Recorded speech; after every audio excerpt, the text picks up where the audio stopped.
Lola Douar incarne Caroline Martinez ce soir sur France 3 dans le téléfilm policier Crime dans l'Hérault.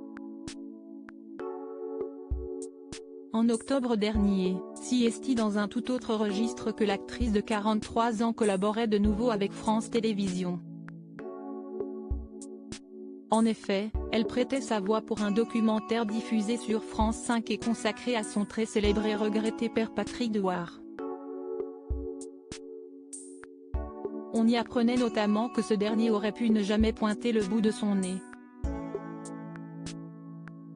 Car sa mère, qui est décédée en 2013, avait pensé au pire, lorsqu'elle fut abandonnée par son amant alors qu'elle était enceinte de celui qui deviendra plus tard l'un des plus grands acteurs du cinéma français.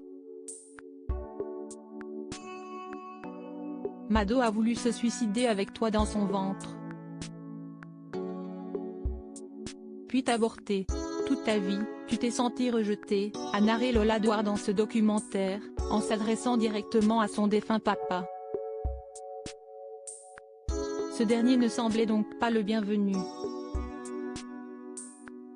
Et, de plus, à ce traumatisme s'en est rapidement ajouté un autre, car il a été victime de viols répétés durant son enfance, la trouille au ventre, tu subissais ces incestes avec sans doute déjà l'envie d'en finir. Une fois aux bestiaux et en grandissant, ses rapports avec sa mère ne se sont pas arrangés. Bien au contraire.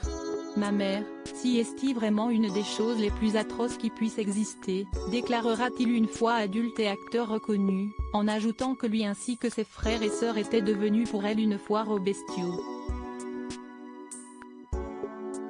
Car durant leur adolescence, elle les a poussés à faire des castings pour devenir acteurs afin de dépenser leur cachet.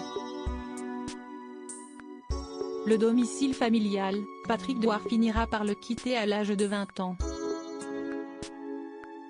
Il connaîtra rapidement par la suite le succès que l'on lui connaît aujourd'hui, Les Valseuses, Adieu Poulet, et deviendra donc père avec la naissance de Lola, fruit de ses amours avec Elisabeth Malvina Chalier.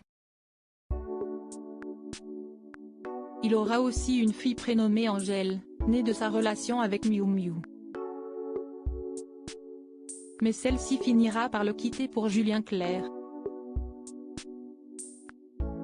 Une succession de malheurs, qui poussa l'acteur à mettre fin à ses jours le 16 juillet 1982.